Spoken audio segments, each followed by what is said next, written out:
Hey everybody, welcome back to another episode of the Along the Way podcast. My name is Lydia Kyle. I am so glad that you are here. If you are watching on YouTube, thank you for watching. This is the first season of the Along the Way podcast that has ever had visual, and I have been fumbling my way through it, but thank you for hanging with me. It's gonna get better as we go. We all start somewhere. I am trying to figure this out along the way. Let's jump into it. As always, I have to do a quick shout out from the very beginning to my sponsor, Inappropriate Trucker Hats. Every week I am wearing a hat. If you're watching on YouTube, you can see it. If you're listening on Spotify or Apple, you gotta head over to YouTube and see what hat I am wearing. Every week I'm wearing a hat that is relevant to the episode from Inappropriate Trucker Hats, which is one of my favorite small businesses here in Texas. You can order online. Check the description of this episode. There's a big discount code there. You can order custom hats, you can order gifts, or you can order one of the hundreds of pre-made hats that Becca has already designed. But thank you to Inappropriate Trucker Hats for sponsoring not only this episode, but every episode this season. All right, I bet you guessed, based on the hat, today we are talking about homeschool. And also, I will say, for those of you who are watching on YouTube, I have completely abandoned the whole microphone situation. So I've moved you guys a little bit closer on camera because I'm literally just using, because this is the microphone that goes to the computer for the podcast. Someday I'm gonna figure out how to do both of those. I might just have to hire someone to produce this dang podcast, but I haven't reached that point yet, okay? But I've just completely foregone the whole microphone thing because all of the microphones suck. Like every microphone that I have tried that hooks up to my phone and that I speak into, it sounds terrible. So I apologize for the audio quality for the past 6 episodes, but I changed the microphone brand, I returned them, I got new ones. They all sucked. So we're just using the good old-fashioned iPhone microphone. Hopefully it's picking up the sound. But if you would like the crystal clear audio, that is uploaded to Spotify and Apple. But today we're talking about homeschool. And I've done episodes about homeschool before. I've done episodes where I've talked about why I decided to homeschool. I've talked about, our middle child specifically. I felt like he wasn't doing well in the school situation that we were in. I've talked about all kinds of things when it comes to homeschool.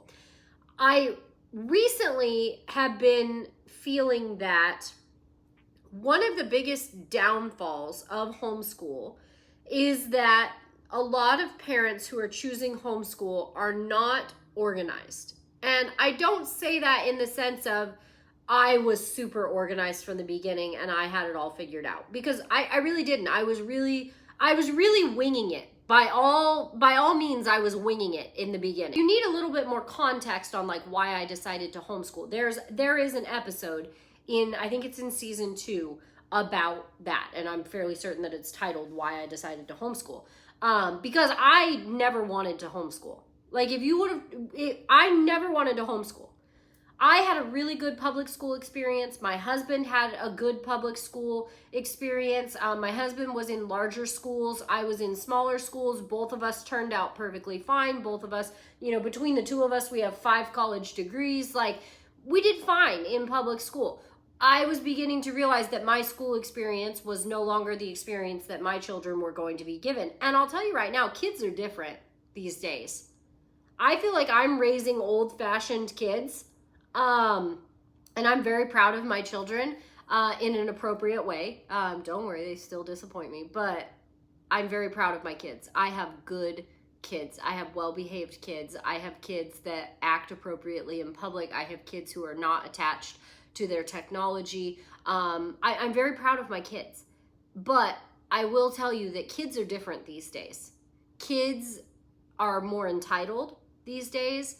Kids are maybe even a little bit more aggressive these days. They're not afraid to speak their mind, and maybe that's a good thing, but also a little bit of respect goes a long ways. So I decided to homeschool because I felt that my kids were not going to get the same experience that I had, and also I wasn't comfortable with the things that they were coming home with, in the sense that the attitudes, the emotions, the back talk. I mean, and my kids are young, and it's oh, heck no. I can't, no, heck no.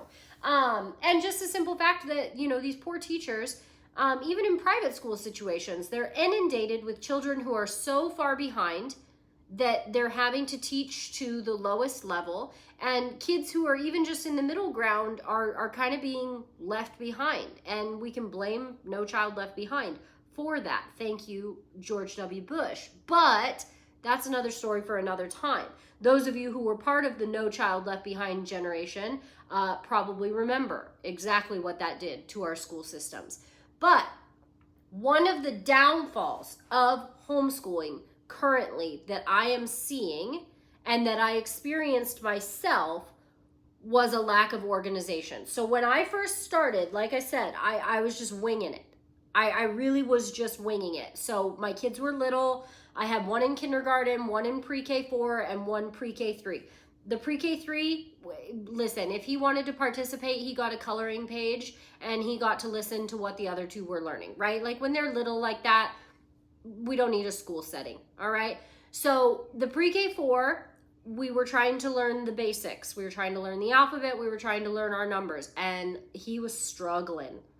Dude was struggling, okay? And there were some days where I felt like, I can't do this. Like, I'm gonna have to hire a specialist to teach this kid. But we made it through, and I will say that as of right now, that child can read. Praise God, hallelujah. That child that a year ago could not identify letters, could not point at a letter A and tell you it was a letter A, and could not sing his alphabet without stopping and freaking out and feeling like he was doing something wrong because he couldn't remember. That child can read. Praise God, hallelujah. Anyway, so initially, and then I had a kindergartner who's advanced. My oldest child is advanced in every scope. So for her, it was mostly just trying to like not keep her entertained, but keep her challenged. For the middle child, I was just trying to teach the basics. So I was finding free resources online. I was printing off pages. I had a bunch of stuff that I got on Amazon. Y'all, if you need teaching tools, look on Amazon. I have a whole homeschool list on Amazon of all the stuff that I have purchased for my kids for homeschool. And there's some good stuff on there. Counting tools and reading tools, all kinds of stuff. I'll be sure to put that link, that direct link to that Amazon list in the description of this episode. And yes, full disclosure, I will earn commissions on it. If you just want to look and see what I have and go to your own Amazon because you don't want me to have commissions, whatever, no hard feelings. But there are some good, really good, especially preschool and kindergarten resources on that Amazon list. But I digress. As my child started to make progress, and especially the advanced child, so especially the kindergartner, as she started to get more advanced, as the pre-K started to learn letters and become a little bit more confident and started making progress, I became increasingly more frustrated. And the reason why I became increasingly more frustrated was because I was incredibly unorganized. I thought initially that I was pretty organized. You know, I had pages printed out and I had the plan, I had the idea, but I needed structure. As the one who was trying to teach them, I needed structure. And I think, honestly, not to get into, not to go on a tangent, but I really think the pandemic is to blame for this, because I think the pandemic gave people a false sense of what homeschool could be, because the kids were coming home with the tablets and they were sitting in front of the tablets and the teacher was teaching them through the tablet. But that's not an accurate representation of homeschool. That's just school at home. That's not the same as homeschool. That's not the same as you educating your child. You have to be 100% in it with your small children. Older kids, it's different, because older kids, you can kind of turn them loose, expect them to do the work, and then you just kind of like monitor, you trust and verify, right? But younger kids, you have to be in it with them. And so I got to that point where I was like, okay, well, I'm feeling very unorganized. And that's when I was like, okay, I need a curriculum. Okay, and I've talked about this in the past as well. I decided I needed a curriculum. And so I got a curriculum, and over the summer, we just decided to do homeschool all year long. So we did homeschool through the summer. In June, we started with the curriculum. It completely changed the game. It completely changed the game. Having a set structure even on days where we decide to do more or we decide to do less, having a set structure completely transformed the homeschool experience for me. And I genuinely believe that one of the things that homeschool parents in my generation are going to get flack for is a lack of organization, because we've been taught to multitask. We've been taught to hustle. We've been taught to be nose to the grindstone, right? But like I said, when you're educating young children, you can't multitask. You can't be doing 15 different things at once and teaching your kid how to read. You have to sit at the table, sit in the living room, wherever you decide to do school. You have to do it with them, because you not only have to encourage them to do the work, you have to show the excitement, you have to fill in the blanks, you got to be in it with them. You can't multitask. Maybe you could do a load of laundry while they do a coloring page, but like you can't do the whole work from home in your office and set your kid up with ABC Mouse and expect them to be learning at the level that they should be learning at. It just doesn't work that way. So having the set structure that a curriculum provided for me, huge. And I will say, obviously it's not sponsored in this episode. This is not an advertisement, but I will tell you the curriculum that I use is from AOP Christian Learning, so Alpha and Omega Christian Learning. They have 4 different curriculums that they provide, that they house within AOP. I chose the Life Pack curriculum. I encountered the Life Pack curriculum at the Texas Homeschool Conventions. I got to see it in person. I got to look at it. I fell in love with it. I came to find out that it was actually one of the most affordable curriculums that I could find. Some of these curriculums, y'all, they're $2,000 for a 2nd grade curriculum. That's crazy. If you have that kind of money to spend on a curriculum, more power to you. And I would spend it if I had to. But when I saw Life Pack's prices, I was like, oh, thank the Lord. Because not only did I love the curriculum because it was easy, it was well structured, it was well paced, it felt good. It just felt good. I looked at it and I was like, oh, I want to learn. Like, I want to go through this curriculum.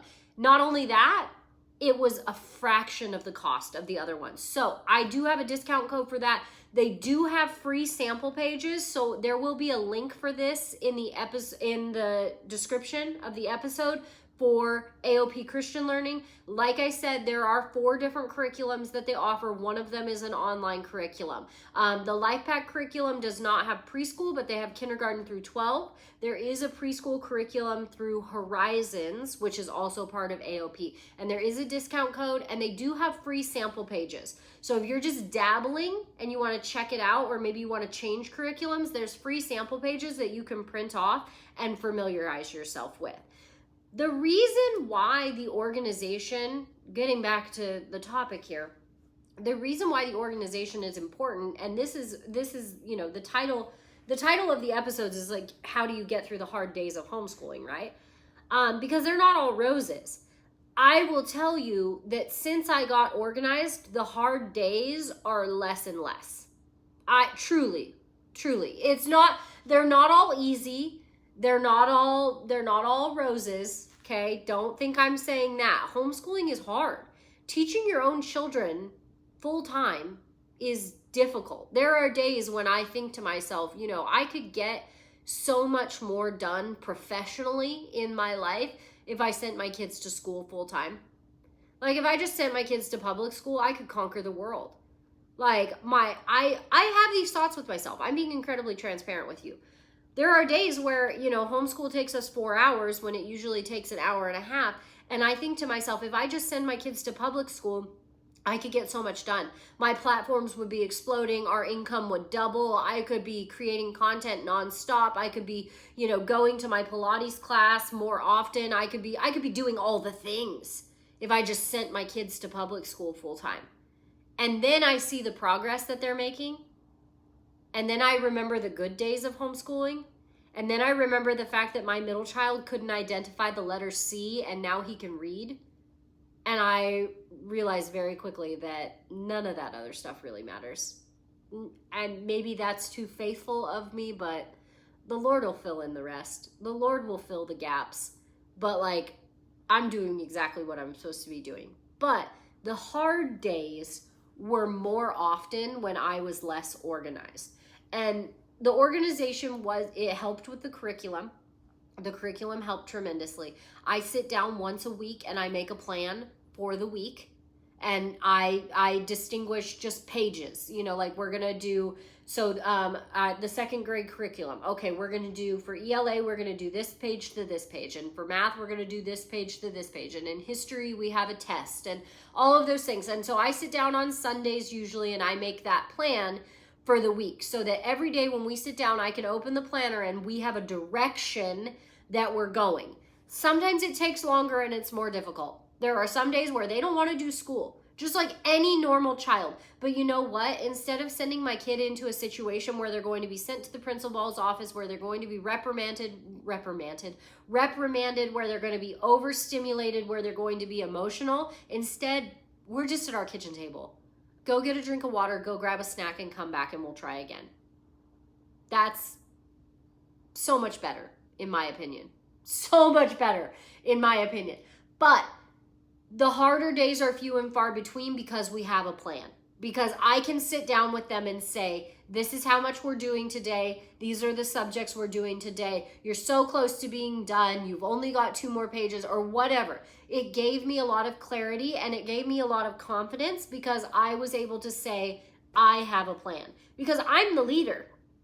If I don't have a plan, if I sit down to homeschool my children and I'm just like, I don't know what we're doing yet. Like, here's a worksheet. And I just throw a coloring page in front of them.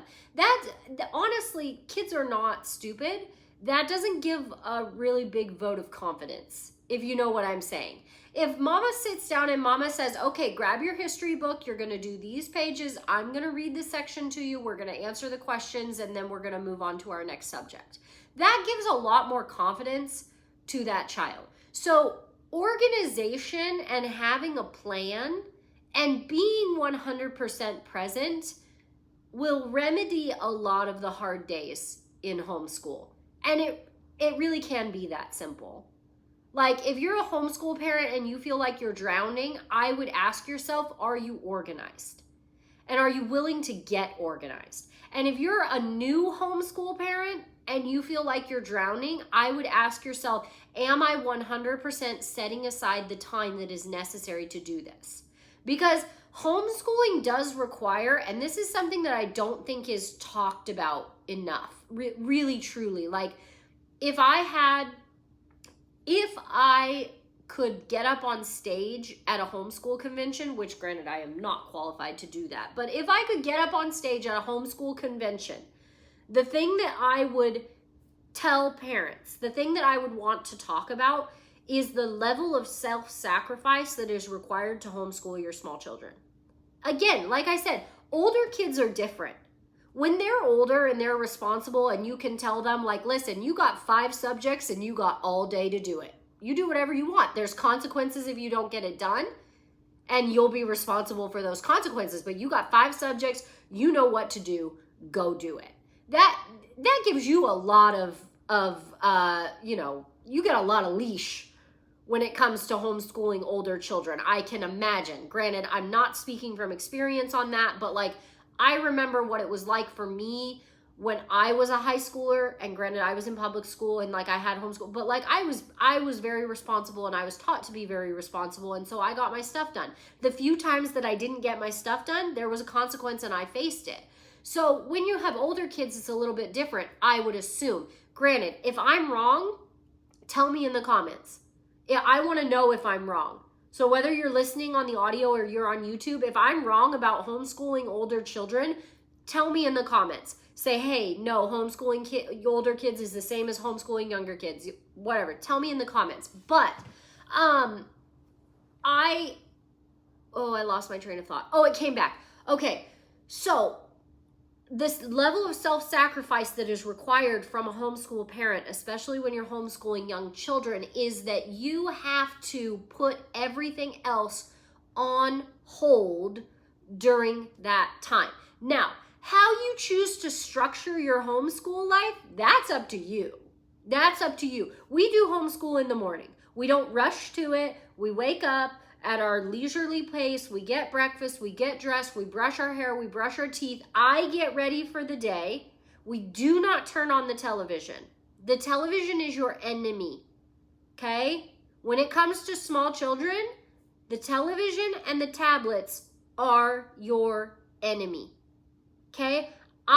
Even when my kids were attending school full time, I learned not to turn that television on in the morning because, one, it made them chaotic at drop-off. It made them less focused for their teachers, and it made their day harder. We do not turn on the television until lunchtime.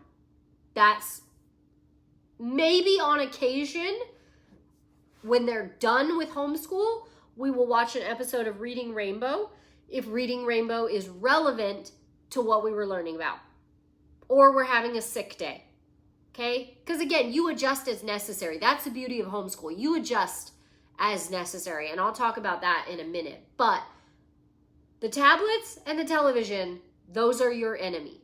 And I will die on that hill. I will fall on that sword. Do not turn your television on in the morning. Period. Do not turn your television on in the morning. Do we do it on the weekends? Yeah, because they don't have school. If you are expecting your child to be in the right mind and the right headspace to sit down and do school, do not give them access to a screen. Period.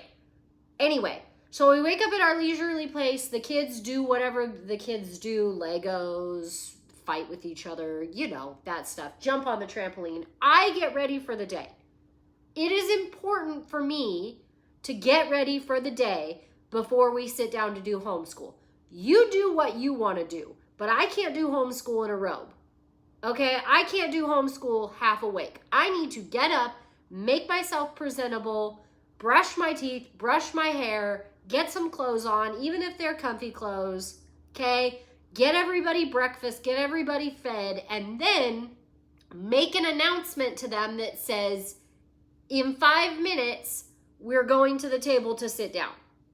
That's how we do our morning, okay? So we take it at a very leisurely pace, but it is at least organized.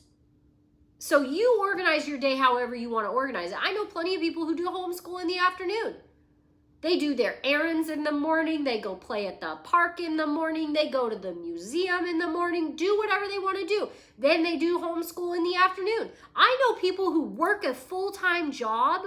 I know people who work a full-time job and homeschool their kids in the evening because it doesn't take that long. Like even on the worst days, homeschooling 3 kids at 3 different levels, the worst days for us where we get everything done, but it feels like having to drag a mule to water to do it, 4 hours max. A good day, we could have it done in an hour and a half. All of it in an hour and a half. So I know people who are doing it in the evenings. You make a decision for you. I know that my kids, they're tapped out in the afternoon. They're cuckoo bananas, okay? They're heathens. I don't know what it is about the position of the sun in the sky, but as soon as we pass 1 o'clock, listen, they're different children, okay? And there's no way I'm going to get them to sit at a table and focus on school. No way. So we do it in the morning. So you have to decide how to organize your day, but your day has to be organized. The other thing is, and this is something that I struggle with. I'm willing to say this. This is something that I struggle with, especially in the regards of like the self-sacrifice.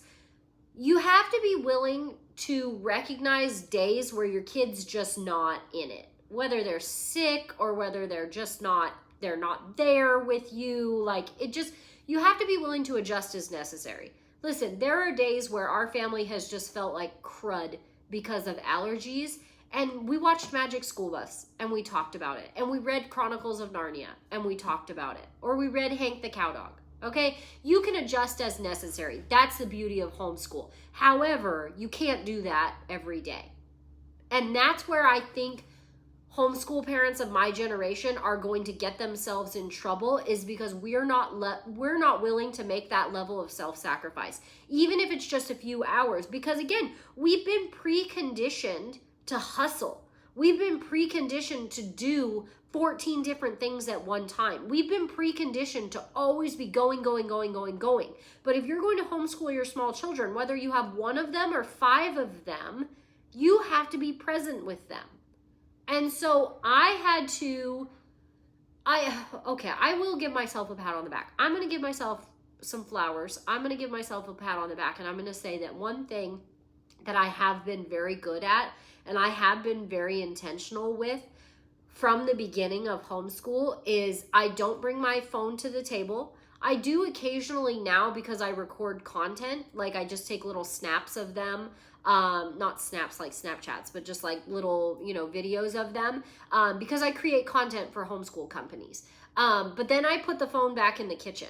So like I don't have the phone at the table with me, because what's the first thing that's going to happen if I have that phone at the table with me? I'm going to get distracted. I'm not going to be 100% in it with my kids because I'm going to get distracted. I'm going to get distracted by the emails. I'm going to get distracted by the list. I'm going to get distracted by Allison's Instagram story. I'm going to get distracted by TikTok. Like that. I'm human. Okay. I'm going to get distracted. I remove the temptation. It doesn't even come to the table with me because I realized from the very beginning that they need me to be 100% there at the table with them. Metaphorically or physically speaking, they need you to be 100% at the table with them. You can't multitask and homeschool your child at the same time. Like I said, maybe fold a load of laundry while they do a coloring page, but your child is not going to be able to learn how to read if you're sitting them in front of a tablet and you're answering emails and you're expecting them to learn. You're communicating to them subconsciously and subliminally that it's actually not that important. It's not important enough for you to give it 100% of your attention, so why would it matter to them? Oof. If that hurt you, I'm so sorry.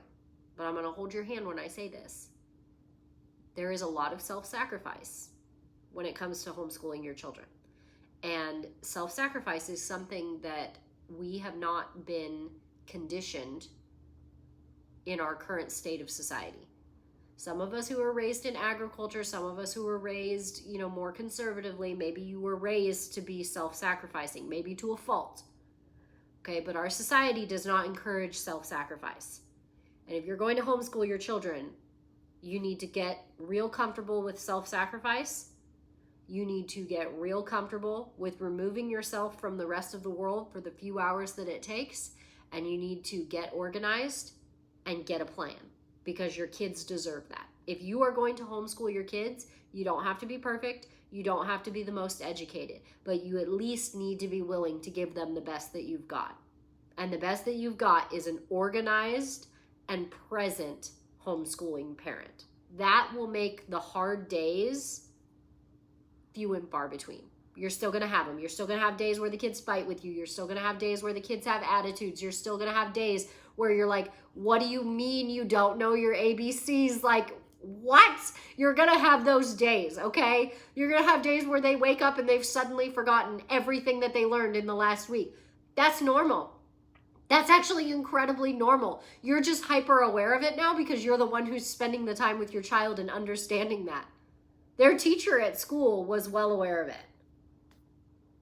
Their teacher at school was trying to educate 27 of them at the same time, being fully aware that half of them woke up and completely forgot everything that they learned the day before. You're just hyper aware of it. You're going to have hard days. You can adjust as necessary. But if you get organized and you get present, the hard days are going to be so much easier to overcome. You guys, thank you for tuning in to another episode of the Along the Way podcast. I really hope the audio and the visual is better this time. Fingers crossed.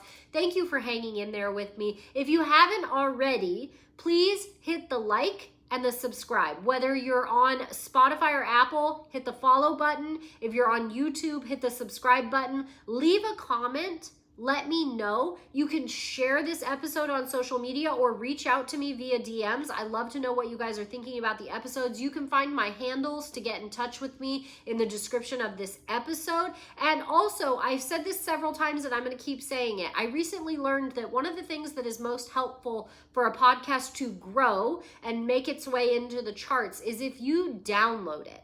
So when you're listening on Apple Podcast or Spotify, if you just hit that little arrow that downloads it, it's not going to download it to your device. You're not going to be stuck with it forever. It's just going to put it into your saved episodes. The more downloads an episode gets, the better the episode is rated. So in addition, if you're feeling super generous, in addition to leaving that thumbs up, that 5-star review, and hitting the like, follow, subscribe, if you could download the episode if you're listening on audio, I would appreciate that so much. As always, thank you to my sponsor, Inappropriate Trucker Hats. You guys, if you have not checked out Inappropriate Trucker Hats, again, there is a discount code in the description of this episode. You can get 25% off your entire order. They have the best prices on trucker hats. These are not those rinky-dink boutique prices where they're going to charge you $50 for a trucker hat. No, Becca has the best prices, the funniest phrases, and the best gifts that you need to get for your whole family the next time you see them.